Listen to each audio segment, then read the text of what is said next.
314장 찬송하십시다. 314장.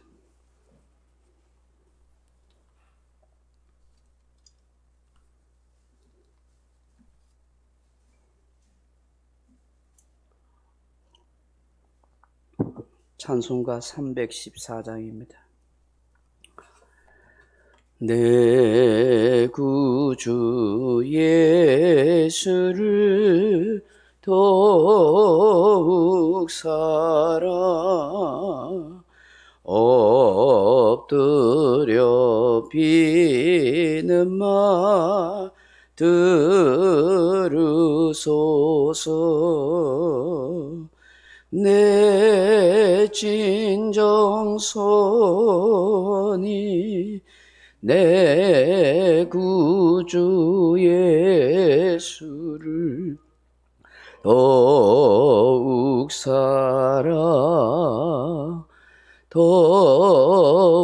사랑 이전엔 세상 나 기뻐서도 지금 내 기쁨은 오직 예수. 다만 내 비는 말 내 구주 예수를 더욱 사랑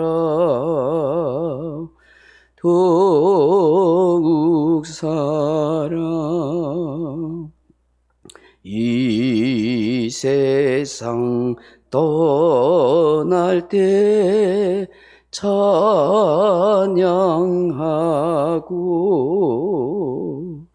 숨질 때 하는 말 이것이세. 다만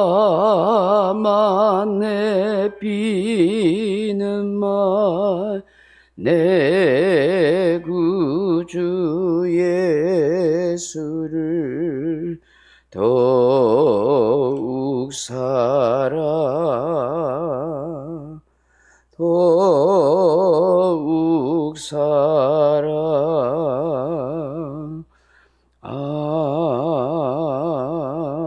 아멘. 하나님 말씀 요한복음 7장 43절에서 마지막 절까지 같이 읽겠습니다. 요한복음 7장 43절에서 마지막 절까지 같이 읽습니다. 요한복음 7장 43절입니다. 예수로 말미암아 무리 중에서 쟁론이 되니 그 중에는 그를 잡고자 하는 자들도 있으나 손을 재는 자가 없었더라. 아랫 사람들이 대제사장들과 바리새인들에게도 오니 그들이 묻되 어찌하여 잡아오지 아니하였느냐. 아랫 사람들이 대답하되 그 사람이 말하는 것처럼 말한 사람은 이때까지 없었나이다 하니 바리새인들이 대답하되 너희도 미혹되었느냐. 당국자들이나 바리새인 중에서 그를 믿는 자가 있느냐. 율법을 알지 못하는 이 무리는 저주를 받을 자로다. 그 중에 한 사람 곧 전에 예수께 왔던 니고데모가 그들에게 말하되 우리 율법은 사람의 말을 듣고 그 행한 것을 알기 전에 심판하느냐. 그들이 대답하여 이르되 너도 갈릴리에서 왔느냐. 찾아보라, 갈릴리에서는 선지자가 나지 못하느니라 하였더라. 다 각각 집으로 돌아가고. 아멘. 사랑하는 성도 여러분, 우리나라 말에 그 똑똑이라 하는 말이 있습니다. 이 그 똑똑이란 말은 똑똑한 것 같은데 실수가 많고 실상은 어리석은 행동을 하는 사람을 두고 하는 말입니다. 그 비슷한 말로 빈 깡통이 요란하다 하는 말도 있습니다. 안에 꽉 차 있으면은 소리가 나지 않는데 비어 있으니까 시끄럽다 하는 것이죠. 사람에게 있어서 참된 지식이 있고 진리를 깨닫고 하나님의 은혜가 충만한 사람은 말이나 행동이 달라집니다. 다른 사람의 마음을 감동을 주고 좋은 영향력을 끼치며 살아가게 되어 있습니다. 예수님을 제대로 만나고 진리를 깨닫고 하나님의 은혜가 그 마음속에 있는 사람, 천국에 대한 확신과 구원의 기쁨이 있는 사람, 정말로 거듭난 사람은 그런 인생을 살아가게 되어 있습니다. 남들에게 감동을 주려 하고 유익을 주고 좋은 영향력을 끼치는 말과 행동과 삶을 살아가려고 하는 것입니다. 우리가 많은 지식을 가지지 않아도 됩니다. 많이 배우지 못해도 괜찮습니다. 가방끈이 짧아도 상관없습니다. 정말 우리의 인생의 길과 진리와 생명이 되시는 예수님만 제대로 알고 믿으면 되는 것입니다. 그 예수님은 우리 안에서 얼마든지 놀라운 지혜와 깨달음과 은혜를 주실 수 있습니다. 보혜사 성령님을 통해서 우리 안에 역사하시기 때문입니다. 진리의 영 성령께서 우리를 하여금 깨닫게 하시고 진리 가운데 인도해 가시고 우리의 삶을 복되도록 그렇게 지혜를 주시기 때문입니다. 그러므로 저와 여러분은 무엇보다도 성령을 받고 성령 충만함을 날마다 구하게 되는 것입니다. 그래야 정말 지혜로운 인생이 되고 분별하는 인생이 되고 사단 마귀에게 속지 않고 믿음으로 세상을 이기고 죄를 이기고 나 자신을 이기고 그렇게 마귀를 이기며 나아갈 수가 있는 것입니다. 성령 속에서 특히 사도행전에서 왜 성령 충만을 받아야 하는지 잘 기록하고 있는 것을 보게 되는 것입니다. 성령의 충만함을 받으면 지혜로운 사람이 되고 아름다운 인격을 열매를 맺는 그런 성령의 열매가 많이 나타납니다. 갈라디아서 5장에 나타난 것처럼 성령의 열매가 사랑과 희락과 화평과 오래 참음과 자비와 양선과 충성과 온유와 절제를 했습니다. 내가 성질 내지 말아야지 한다고 성질 안 내지는 게 아닙니다. 내가 화평하는 사람이 돼야지 한다고 결심 안 두고 제대로 되는 게 아닙니다. 사랑하고 싶다고 되는 게 아니라 성령께서 내 안에 충만하면 그런 삶을 살아지게 되고 참아지게 되고 온유한 사람이 되어지고 그렇게 열매가 맺혀지고 내가 변화되게 되기 때문입니다. 그렇기 때문에 우리가 정말로 성령의 은혜를 구하고 충만함을 구하고 참 예수의 사람으로 살아가야 하는 것입니다. 우리가 성령의 은혜와 충만을 받으면 좋은 인격, 인품, 성품의 사람으로 품격 있는 인생을 살아가게 되는 것입니다. 왜 하나님의 은혜를 잊고 살아야 하느냐?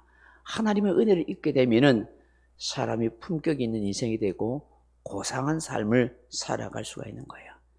이 죄 가운데 사는 인생들은 다 천박하고 비천한 인생으로 살다가 끝나는 거예요.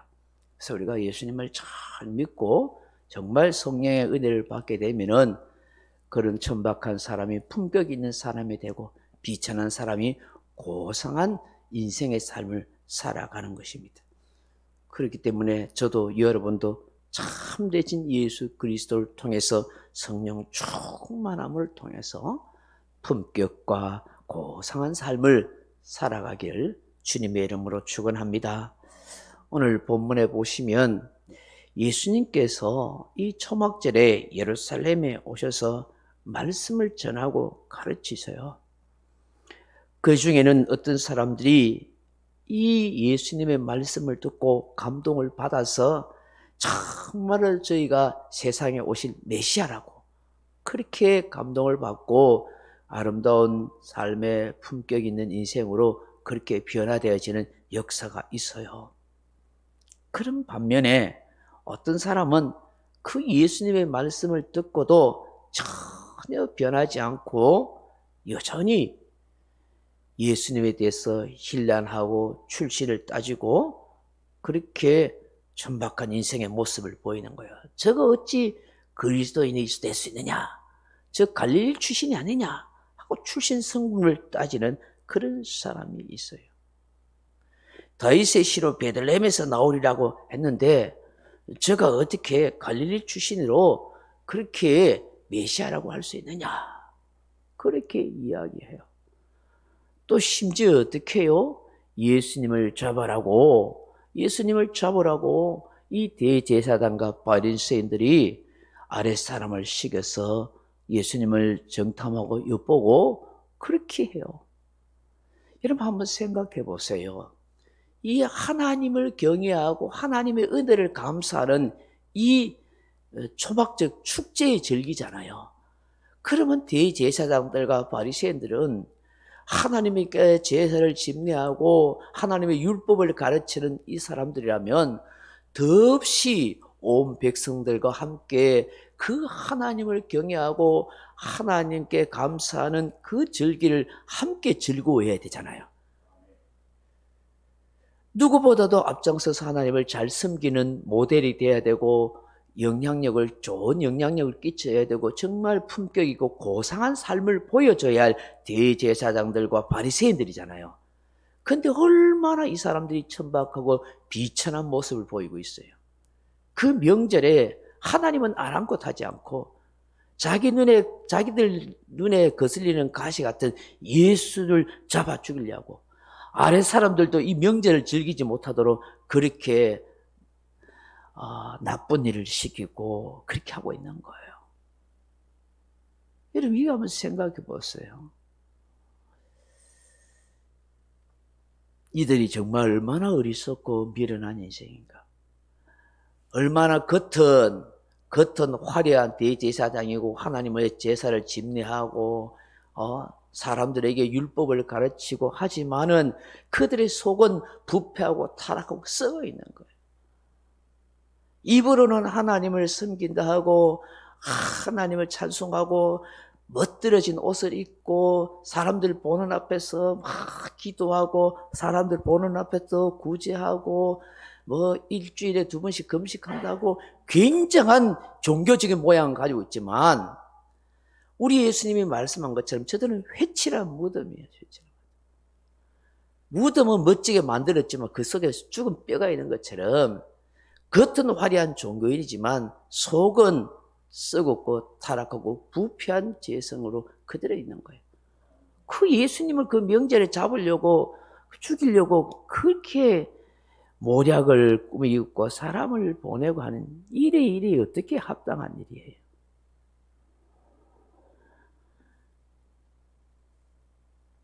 그 아래 사람들이 오늘 본문에 보시면은 그래 보고하러 옵니다. 그 뭐라고 말해요? 아래 사람들이 이같이 하신 말씀을 들은 적이 없다. 이런 진리의 말씀. 이 아래 사람도 예수님 잡으려고 가가지고 딱 예수님 하신 말씀 들어보니까 진리의 말씀이거든요. 틀림없는 말씀이거든요. 우리가 이런 말을 들은 적도 없습니다 하고 보고하는 거예요. 얼마나 감동을 받았으면 그런 이야기를 하겠어요. 이때 46절 한번 보십시오. 시죠? 아래 사람들이 대답하되 그 사람이 말하는 것처럼 말한 사람은 이때까지 없었나이다 하니 47절 보십시오. 바리새인들이 대답하되 너희도 미혹되었느냐? 아래 사람들이 이런 말씀을 우리가 진리 말씀 들은 적이 없다고 감동받아 하니까 너희도 미혹됐느냐고 오히려 그 아래 사람들을 신랄하고 비난하고 책망하잖아요. 그들의 이야기 듣고 그런가 하고 오히려 자신들을 반성하고 돌아보면 어때요? 여러분 생명의 말씀을 듣고 진리의 말씀을 듣고 자기 깨달음, 자기 깨어짐을 통해서 진심으로 회개하고 돌이키고 고치고 정말 하나님의 사람으로 바로 산다는 게 얼마나 축복인지 몰라요. 근데 이 말씀을 듣고도 제대로 깨닫지 못하고 고치지 못하고 여전히 죄성과 자기 욕심과 자기 자아가 깨지지 않는 상태로 있는 것은 사실 마지막이 불보듯 뻔해요. 하나님의 심판과 불행밖에 없는 것이죠. 예수님의 말씀들을 이 바리새인들이 들었단 말이에요. 안 깨어지는 거예요. 오히려 뭐라고 이야기해요? 당국자들이나 바리새인들 중에 그를 믿는 자가 있느냐? 혹시 좀 높은 관료 중에서나 자기들 부류에 갔던 바리새인 중에 예수님을 따르는 사람이 있느냐 하고 오히려 자기들 가운데 서로 의심을 하고, 그죠? 그런 사람들을 출당시키고 죽이려고 하는 이런 사람들이 이 간악함을 보십시오. 그러면서 49절에 같이 읽어봅시다. 율법을 알지 못하는 이 무리는 저주를 받은 자로다. 얼마나 완악한 말이에요. 토라를 모르면 저주받는 사람이라고. 그렇게 사람들을 저주합니다. 그러자 50절 이하에 보십시오. 그 중에 한 사람 곧 전에 예수께 왔던 니고데모가 그들에게 말하되 우리 율법은 사람의 말을 듣고 그 행한 것을 알지 전에 심판하느냐라고 말씀해요. 예수님을 찾아왔잖아요. 영생에서 궁금해서 찾아왔던 니고데모가 그 바리새인들의 그런 행악한 말을 들으니까 딱 반격이 났었잖아요. 참 얼마나 믿음의 사람, 용감한 사람이 돼. 거듭나니까 용감하면 믿음의 사람이에요. 우리의 율법은 저 사람이 뭐라고 말하는 것을 제대로 들어보고 어떻게 사는가 행하는 거 보고 그렇게 생각해야 되지. 그것도 안 해보고 마음대로 판단해서 되느냐 하고 그 바리새인들에 대해서 그렇게 정확하게 집어서 이야기해요. 그런 찔림을 받으면은 그러냐고 잘못했냐고 그래야 되는데 어떻게 이 사람들이 이 니고데모를 몰아세웁니까? 52절에 보십시오. 그들이 대답하여 이르되 너도 갈릴리에서 왔느냐? 찾아봐라. 갈릴리에서는 선지자가 나지 못하느니라 하였더라. 이 니고데모를 보고 니도 갈릴리 사람이가, 니도 예수 사는 동네 출신이가 하면서 그 오히려 니고데모를 몰아세우고 비난하고 더 안 좋아하라고 그렇게 이야기하는 거예요. 그러면서 갈릴리 출신에서 선지자가 나는 것이 없다. 여러분, 구약의 선지자들이 전부 예루살렘 출신의 선지자 있었어요? 아니에요. 출신지가 배경이 아니었어요. 하나님이 선지자를 세웠어. 때로는 아모스 같은 선지자는 목동, 뽕나무 하던 농부 출신이 선지자되고요. 어떤 사람은 선지자, 선생, 시인, 랍비, 다양한 직업의 사람, 정말 하나님을 경외하고 정말 중심이 바른 그런 하나님의 사람을 다 전국 각지에 있는 사람을 뽑아서서 하나님이 예언의 말씀을 주고 선지자를 세웠지 예루살렘 출신이 아니었어요. 갈릴리도 얼마든지 선지자가 나올 수 있는 거예요.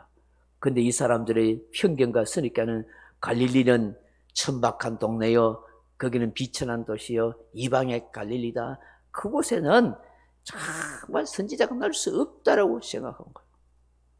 다른 사람들은 늘 그렇게 이야기하는 거예요. 그런데 여러분, 예수님에 대해서 여러분 제대로 모르는 거예요. 예수님이 실제로 어디 출신이에요? 베들레헴에서 탄생하셨잖아요. 베들레헴. 또 유다 자손의 후손이잖아요. 다윗 왕의 후손이잖아요.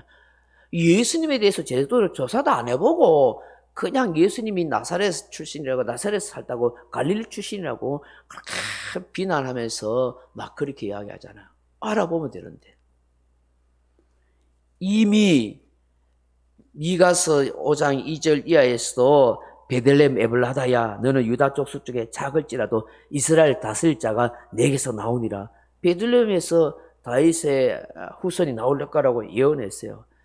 일찍이 이사야 선지자도 이사야 11장 1절에서 이새의 줄기에서 한 삭이 나서 그 뿌리에서 한 가지가 나서 결실할 것이다.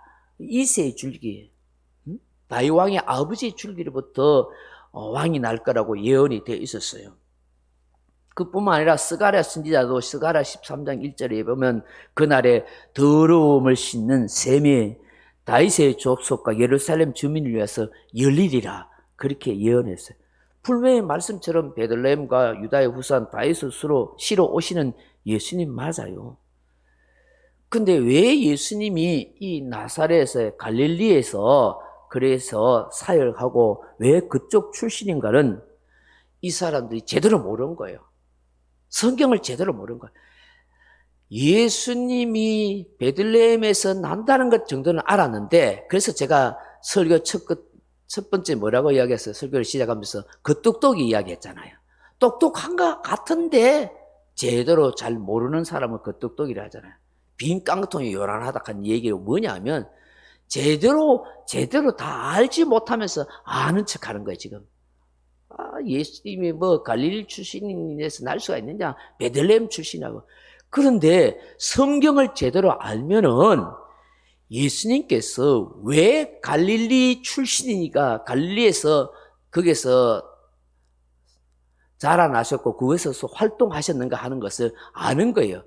왜? 이사야서 9장에 보면 하나님이 그렇게 예언하고 있습니다. 뭐라고 하냐면 전에 고통받던 자들에게 흑암이 있으리로다 없으리로다. 옛적에 여호와께서 스불론 땅과 납달리 땅 멸시를 당하게 하셨으니 후에는 해변길과 요단 저쪽 이방의 갈릴리를 영화롭게 하셨다고 그 이사야서 9장에서 쫙 말씀하셨어. 그 땅에 메시아가 오셔서 크게 큰 빛이 나게 하시고 그 땅을 영화롭게 하고 구원의 역사를 이루신다는 걸 예언하고 있거든요. 그걸 안다면 예수님이 갈릴리 출신이라고 업신여길 까닭이 없다는 거예요. 그렇기 때문에 우리가 서무당에 사람 잡는다고 어설프게 성경을 알고 어설프게 예수를 믿고 어설프게 진리를 알아서 오히려 문제를 야기시키는 그런 일이 없어요. 그래서 확실히 믿고 확실히 배우고 확실히 깨닫고 살아야 하는 것입니다. 저와 여러분도 그런 신앙의 사람이 되었으면 참 좋겠습니다. 오늘 이 새벽에 주시는 이 말씀들 우리가 다시 한번 묵상하면서 주님, 세상적인 출신 배경 학벌에 우리가 연연해서 사람을 비교하는 인생이 되지 않게 하옵소서. 주님, 성경의 지식을 바로 배우고 깨달을 수 있는 지혜자가 되게 하여 주옵소서. 주님, 나 자신이 정말 품격 있고 고상한 삶을 사고 정말 그리스도인으로 좋은 영향력을 나와 내 가족과 내 주변 교우들에게 이웃에게 좋은 영향력을 끼칠 수 있는 모범이 되고 모델이 되는 그런 신앙인이 되게 해 주옵소서. 그런 은혜를 달라고 이 새벽에 기도하는 저와 여러분 되기를 주님의 이름으로 축원합니다. 명령과 선포합니다. 1. 나는 주님의 은혜로 모든 일에 날마다 점점 더 좋아지고 있다. 나는 오늘부터 다른 사람을 비난 원망하거나 비판 판단 정죄하지 않겠습니다. 나는 하나님 다음으로 나를 사랑한다. 나는 나를 사랑한다. 교만은 독약이다. 그 어떤 고행에도 감사합니다. 나는 내 안에 살아계신 예수님 때문에 행복하다. 있을지어다 그대로 되니라. 좋았더라. 아멘. 각자 기도하시다 돌아가시기 바랍니다.